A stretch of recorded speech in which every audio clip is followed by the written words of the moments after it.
اس آیت سے مراد میں نے حضرت سیدنا علی رضی اللہ تعالیٰ عنہ کی ذات کو لیا ہے۔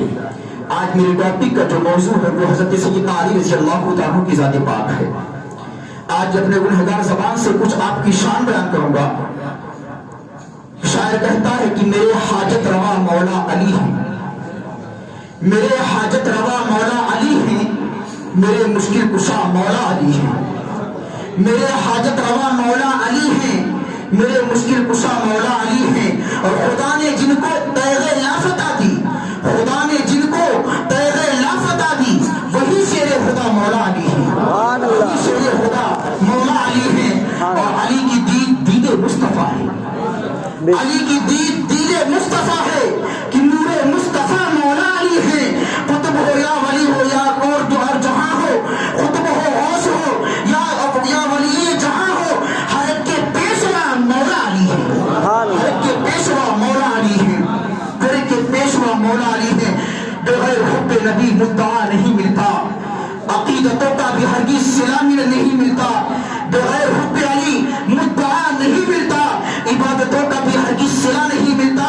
خدا کے بندو سنو غور سے، خدا کی قسم، جسے علی نہیں ملتے خدا نہیں ملتا، علی نہیں ملتے خدا نہیں ملتا۔ عزیزان گرامی، قرآن مقدس میں اللہ رب العزت ارشاد فرماتا ہے فَاسْأَلُوا أَهْلَ الذِّكْرِ إِن كُنتُمْ لَا تَعْلَمُونَ، تو پوچھو اہل ذکر سے اگر تم نہیں جانتے ہو۔ اب ذکر کہتے کس کو ہے؟ ذکر سے کیا مراد ہے؟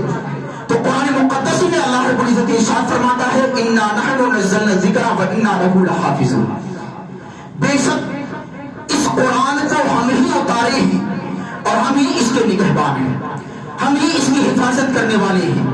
اب مفسرین نے اس آیت کی تفسیر لی ہے کہ یہاں جو ذکر مراد ہے اس ذکر سے مراد قرآن ہے، کیونکہ یہاں پر بھی قرآن ہی مراد دیا گیا ہے اِنَّا نَحْنُ نَزَّلْنَا الذِّكْرَ وَإِنَّا لَهُ لَحَافِظُونَ، اور ذکر سے مراد قرآن ہے۔ اور قرآن کس کے ساتھ ہے؟ اللہ کے رسول صلی اللہ علیہ وسلم ارشاد فرماتے علی تم ما قرآن و قرآن ما علی، قرآن علی کے ساتھ ہے اور علی قرآن کے ساتھ ہے۔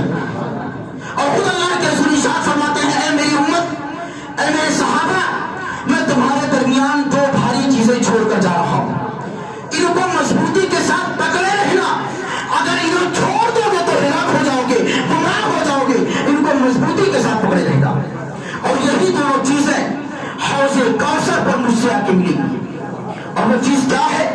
قرآن ہے اور اہل بیت ہے، قرآن اور اہل بیت۔ اب حضرت علی اہل بیت میں داخل، یعنی حضرت علی قرآن والے، قرآن علی کے ساتھ، علی قرآن کے ساتھ، اس لیے اہل سنت کا متفق عقیدہ ہے کہ ہم اہل سنت والجماعت حضرت علی کو بھی مانتے ہیں، قرآن کو بھی مانتے ہیں۔ جہاں علی ہے وہی قرآن ہے، اور جہاں قرآن ہے وہی علی ہے۔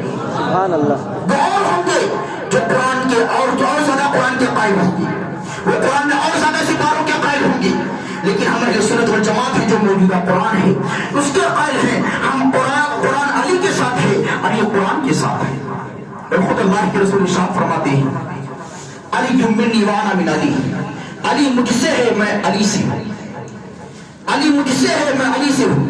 اور خدا آقائے کائنات صلی اللہ علیہ وسلم ارشاد فرماتے ہیں کہ علی سے بغض نہیں رکھتا مگر منافق، یعنی علی سے منافق ہی بغض رکھتا ہے اور علی سے محبت وہ کرتا ہے جو مومن ہے۔ یعنی علی کی محبت مومن ہونے کی نشانی ہے اور علی کی عداوت، علی کا بغض منافق ہونے کی علامت ہے۔ اللہ کے رسول ارشاد فرماتے ہیں لحمک لحمی جسمک جسمی، اے علی تیرا گوشت میرا گوشت ہے، تیرا جسم میرا جسم ہے۔ اس سے بڑی فضیلت اور کیا ہوگی؟ تاخی فی دنیا اور والآخرہ۔ اللہ کے رسول نے حضرت علی کے بارے میں فرمایا اے علی تم دنیا اور آخرت میں میرے بھائی ہو، تم دنیا اور آخرت میں میرے بھائی ہو۔ اور حضرت علی کے بارے میں اتنی فضیلتیں ہیں، اتنی فضیلتیں ہیں، اللہ کے رسول ارشاد فرماتے ہیں من کنت مولا فعلی کی مولا، جس کا میں مولا اس کا علی مولا، جس کا میں مولا اس کا علی مولا۔ اب اس سے بڑی فضیلت اور کیا ہوگی حضرت علی رضی اللہ تعالیٰ عنہ کی؟ حضرت علی رضی اللہ تعالیٰ عنہ کے بارے میں اللہ کے رسول ارشاد فرماتے ہیں انا مدینۃ العلم فعلی بابها، میں علم کا شہر ہوں، علی اس کا دروازہ ہے، بے شک علی اس کا دروازہ ہے، وَأَنَا دَارُ الْحِكْمَةِ وَعَلِيٌّ بَابُهَا، میں حکمت کا شہر ہوں، میں حکمت کا گھر ہوں، علی اس کا دروازہ ہے۔ اس کا ایک نمونہ پیش کر کے گزرنا چاہتا ہوں، ایک نمونہ کہ علی اس کے دروازہ ہے۔ ظاہر سی بات ہے شہر میں جانے کے لیے دروازے سے ہو کر جانا پڑے گا، تو آئیے دروازے کی قیمت دیکھیں، دروازے کا علم دیکھیں کہ دروازے کے پاس کتنا علم ہے، دروازے کے پاس کتنا علم ہے۔ خود حضرت علی رضی اللہ تعالیٰ عنہ ارشاد فرماتے ہیں سلونی عما دون العرش، عرش کے نیچے جو کچھ بھی ہے، قیامت تک جو کچھ ہوگا، علی سے جو کچھ چاہو پوچھ لو۔ یہ صرف مرتبہ آپ کو ملا ہے، سلونی عما دون العرش، عرش کے نیچے جو کچھ بھی ہے علی سے پوچھ لو، علی سے پوچھو۔ اور پوچھتے حضرت عثمان غنی رضی اللہ تعالیٰ عنہ کا زمانہ ہے، ایک دہریہ آتا ہے، ایک دہریہ کہتے ہیں ملحد، لا ملحد، یعنی جو کسی خدا کا قائل نہیں ہوتا، وہ کسی خدا کو نہیں مانتے ہیں۔ ان کا عقیدہ یہ ہے، ان کی سوچ یہ ہے کہ یہ کائنات آٹومیٹک چل رہی ہے، کوئی خدا نہیں ہے، معاذ اللہ۔ حضرت عثمان غنی کے زمانے میں آتا ہے، آپ کا دور ہے، اور آ کے سوال اور آ کے کہتا ہے کہ میں مسلمان ہونا چاہتا ہوں۔ جب سنتے ہیں صحابہ کرام تو بڑے خوش ہو جاتے ہیں، تو اچھی بات ہے کہ ہمیں بنا تلوار کے مسلمان بنانے کو ملا۔ لیکن اس دہریے نے کہا کہ میں مسلمان صرف ایک شرط پر بنوں گا، جب میرے سوالوں کے جواب دو گے، جب میرے سوالوں کے جواب دو گے۔ مسلمانوں، تم کہتے ہو تمہارے قرآن میں ہے ان اللہ علی کل شیء قدیر، یہ تمہارے قرآن میں آیت ہے۔ مسلمانوں نے کہا ہمارے قرآن میں یہ آیت ہے۔ دہریے نے کہا پھر سے سوچ لو۔ مسلمانوں نے کہا ہاں یہ قرآن میں آیت ہے ان اللہ علی کل شیء قدیر، اللہ سب کچھ کر سکتا ہے، اللہ ہر چیز پر قادر ہے۔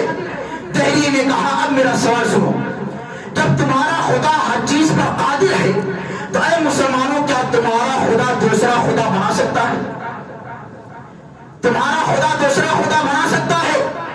سارے لوگ خاموش ہو گئے، کیونکہ اگر کہتے کہ ہاں بنا سکتا ہے تو وحدانیت خطرے میں تھی، کیونکہ ہم اللہ کو ایک مانتے ہیں، اور اگر کہتے کہ نہیں بنا سکتا تو قرآن جھوٹا ہو رہا ہے۔ سارے مسلمان خاموش ہو گئے، کسی سے کوئی جواب نہیں کر پڑا، یہاں تک کہ حضرت عثمان غنی کی بارگاہ میں مسئلہ پہنچا۔ حضرت عثمان غنی علماء کی جماعت کو بلاتے ہیں اور اس مسئلے کا حل نکالا جاتا ہے۔ سارے علماء بیٹھے ہوئے ہیں، اس دہریے کا ایک ہی سوال ہے کہ جب تم کہتے ہو کہ ان اللہ علی کل شیء قدیر، اللہ ہر چیز پر قادر ہے، تو اے مسلمانوں بتاؤ کیا تمہارا خدا دوسرا خدا بنا سکتا ہے؟ حضرت علی رضی اللہ تعالیٰ کی بارگاہ ہے، حضرت عثمان غنی رضی اللہ تعالیٰ کی بارگاہ ہے، سارے علماء حاضر ہیں، سب کی زبانیں خاموش ہیں، لیکن ایک فیصلہ ہوا۔ قاضی نے فیصلہ سنایا کہ اس نے ایک جرم کا ارتکاب کیا ہے، اس جرم کے بدلے میں اسے سزا ملے گی، اسے سزا موت ہونی چاہیے، کیونکہ اس نے ہمارے خدا کی توہین کی ہے اور یہاں خدا کی بنیاد پر اسے سزا موت ہونی چاہیے۔ وہ دہریہ مسکرانے لگا، ہنسنے لگا، کہا مسلمانوں میں تو قتل ہو جاؤں گا، مجھے تو قتل کر دو گے، لیکن میرا سوال زندہ رہے گا، قیامت تک میرے ماننے والے میرا سوال دہرائیں گے، میرے سوال کہیں گے، میں تو قتل ہو جاؤں گا لیکن میری ایک جماعت تیار ہو جائے گی، میرے سوال پر ایک فرقہ بن جائے گا، جب تک کہ میرے سوالوں کا جواب نہیں دو گے اس وقت تک میرا سوال حل نہیں ہوتا۔ چنانچہ اس کی سزا روک دی گئی، سزائے موت جو ہوئی تھی وہ سزا روک دی گئی۔ وہیں پر ایک صحابی بیٹھے ہوئے تھے جن کا نام تاریخ میں حضرت سلمان فارسی رضی اللہ تعالیٰ ملتا ہے۔ حضرت سلمان فارسی بہت بوڑھے ہو چکے تھے، آپ نے اس دہریے کو کہا دہریے تیرا کیا سوال ہے؟ چل تجھے علی کی چوکھٹ پہ لے چلتا ہوں، چل تجھے علی کی چوکھٹ پہ لے چلتا ہوں۔ چنانچہ حضرت سلمان فارسی اس دہریوں کو پکڑ کر کے حضرت علی کے گھر پہنچتے ہیں۔ حضرت علی بھی باہر گئے ہوئے تھے، سوال ایسا تھا کہ ایک جنرل خفی تھا مسلمانوں کا، کیا دیکھیں علی کیا فیصلہ سناتے ہیں، علی کیا مسئلے کا حل نکالتے ہیں۔ چنانچہ جب حضرت علی آتے ہیں اس دہریے نے کہا اے علی یہ صاحب مجھے آپ کے پاس لائے ہیں، ایک سوال ہے میرا، اس کا جواب دے دو۔ حضرت علی نے فرمایا کہ بتاؤ پوچھو کیا سوال ہے۔ اس نے کہا اے علی سوچ لو۔ حضرت علی نے فرمایا کہ بتاؤ تو کوئی سوال ایسا بنا ہی نہیں ہے جو علی کو مشکل میں ڈال دے، علی کو مشکل میں ڈال دے، پوچھ تو صحیح۔ اس دہریے نے پوچھا کہ علی تمہارے قرآن میں ہے ان اللہ علی کل شیء قدیر، اللہ ہر چیز پر قادر ہے، اللہ سب کچھ کر سکتا ہے، تو بتاؤ کیا تمہارا خدا دوسرا خدا بنا سکتا ہے؟ حضرت علی رضی اللہ تعالیٰ عنہ مسکراتے ہیں، فرماتے ہیں ہاں میرا خدا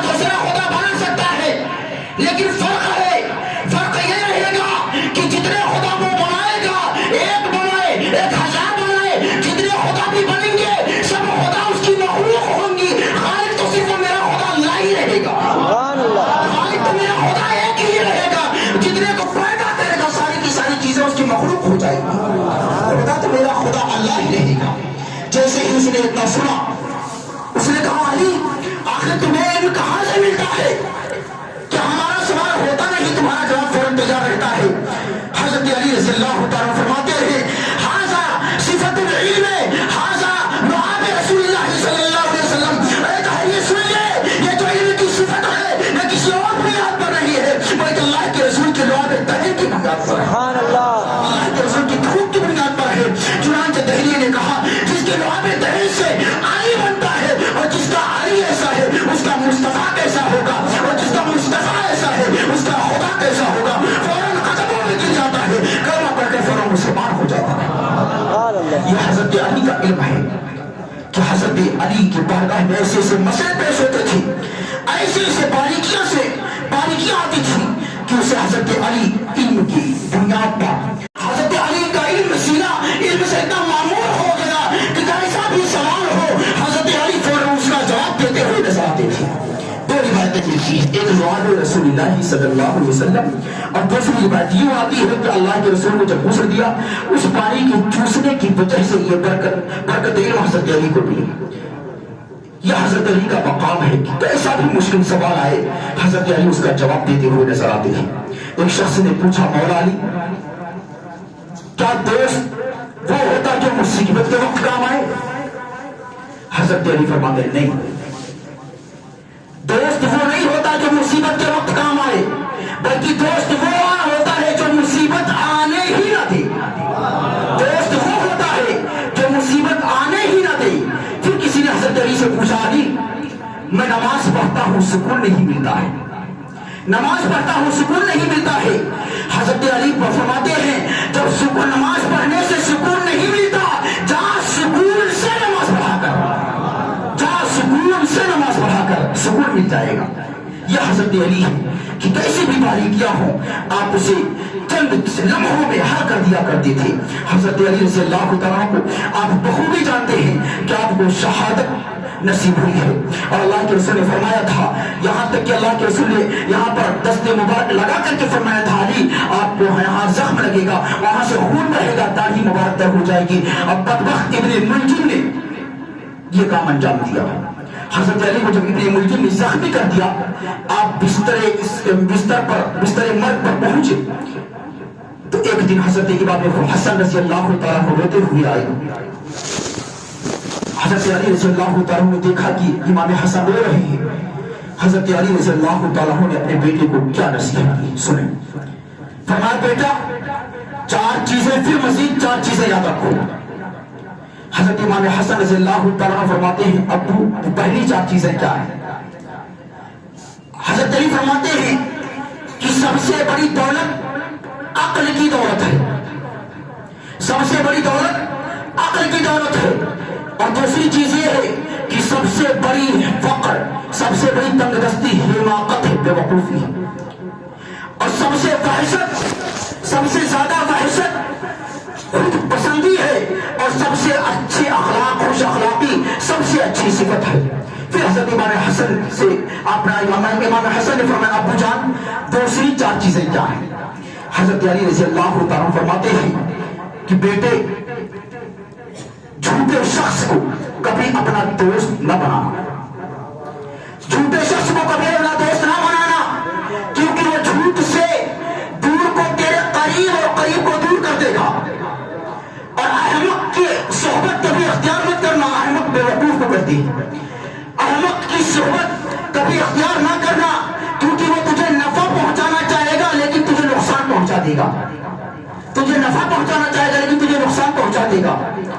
اور بیٹا ہمیشہ راست گوئی اختیار کرنا، سچ بولنا اور سچ بولنے کو اچھی عادت بنانا، راست گوئی۔ اور بیٹا ہمیشہ ایک دوسرے کی مدد کرتے رہنا، لوگوں کی مدد کرتے رہنا۔ یہ وہ ہیں حضرت علی جن کے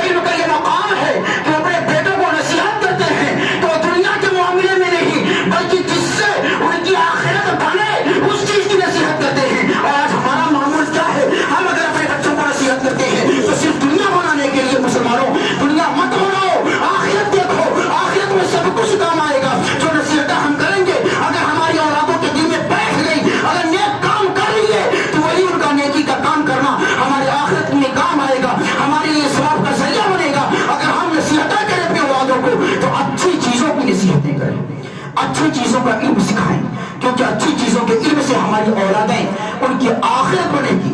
اور جب آخرت کی کامیابی سب سے بڑی کامیابی ہے. زندگی دنیا کی زندگی ایک دھوکہ ہے, اس دھوکے میں مت رہیں, بلکہ دنیا نہ بنائے مسلمانوں, دنیا اتنا بنائے جتنا کہ ایک مسافر اپنے سامان سفر کے لیے لے کر کے چلتا ہے, اتنا ہی لے کر کے چلیں اور آخرت بنانے کی فکر کریں. آخرت جب بن گئی تو ہماری دنیا, ہماری آخرت ہی سنور گئی, ہم جنت میں جنت کے حقدار ہو جائیں گے. مولا تعالیٰ کی بارگاہ میں دعا ہے کہ مولا تعالیٰ مجھ گنہگار سے بولنے میں اگر لفظ سے کوتاہی رہ گئی ہے تو اپنے حبیب صلی اللہ علیہ وسلم کے